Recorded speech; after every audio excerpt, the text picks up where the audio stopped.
Seaweeds in the ocean fulfill similar roles to the more familiar plants that we know growing on land. As with their terrestrial cousins, they come in many different shapes and sizes, and provide the basis for the marine food web. Although most people are not very familiar with them, they play key roles in many of our day-to-day activities. Did you know that you start your day with seaweeds in your orange juice? A microscopic mesh of carrageenans extracted from red seaweeds helps keep the pulp in suspension. And you go to bed with seaweeds.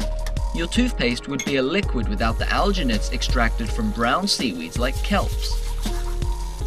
Coral reefs would not have been formed without the help of seaweeds, and it would be more appropriate to call them coralgal reefs. A lot of these wonderful tropical white sandy beaches are in fact the fine debris of dead calcified green seaweeds. So you see, they are a part of our everyday lives, even when we are on vacation. Unfortunately, to a lot of people, seaweeds are seen as rather unpleasant organisms. They are very slimy and slippery, and can make swimming or walking along the shore an unpleasant experience to remember. To put it succinctly, seaweeds do not have the popular appeal. Only a few have common names, they are not easy to identify, they do not produce flowers, they don't sing like birds, and they're not as cute as furry mammals. There are approximately 10,500 known species of seaweed, and around 500 of these have been used for human food and medicinal purposes for centuries. There are, however, only approximately 220 species of seaweeds cultivated worldwide, and 6 genera provide 95% of the biomass. You'll be surprised to learn that the largest group of organisms being cultured at sea is seaweeds, the aquaculture of which represents 46% of the total world mariculture. The reason we don't know much about this group of organisms in the Western world is that 99.8% of the 15.8 million tons of cultivated seaweed come from China, Indonesia, the Philippines, Korea, and Japan. This means that in other parts of the world, aquaculture is not necessarily equal to fish aquaculture.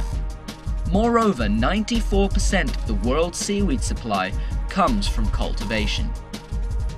Some regions are richer in seaweed diversity than others. For example, in Brittany on the west coast of France, there are around 900 species of seaweeds, because it is a well-known transition zone between the cold and warm temperate regions. Despite being at a lower latitude, the Bay of Fundy on the east coast of Canada is part of the cold temperate region.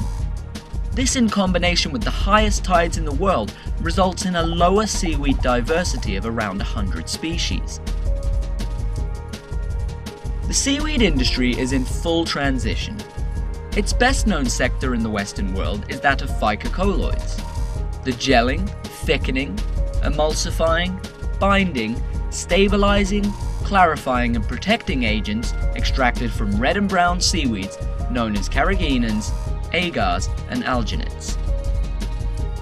The use of seaweeds as a sea vegetable for direct human consumption is becoming much more significant. Although well known in Asian cuisine as the seaweed wrapper in myriad forms of sushi and floating small pieces in various soups, seaweeds are now beginning to make inroads into Western cuisine as components in salads, replacements for some traditional vegetables, or garnishes on various dishes. And it doesn't end there. Seaweeds are regularly found in the cosmetics and skincare industry because of their ability to create soft and healthy skin. You can bring them home in a variety of lotions and creams, or you can enjoy a seaweed wrap in a spa. But seaweeds are not only for humans. They are also presently being used as a dietary ingredient in salmon and sea urchin feeding trials. This is part of a diversification strategy to reduce the fish meal and fish oil in feed formulations. Seaweeds can also be a source of protein. They do not trigger competition with staple foods from terrestrial plants, which could result in their price increases. This also reduces the need for deforestation for more farmland, irrigation and fertilizers, since the seaweeds already grow in seawater. There are also new methods of cultivating them, such as integrated multi-trophic aquaculture.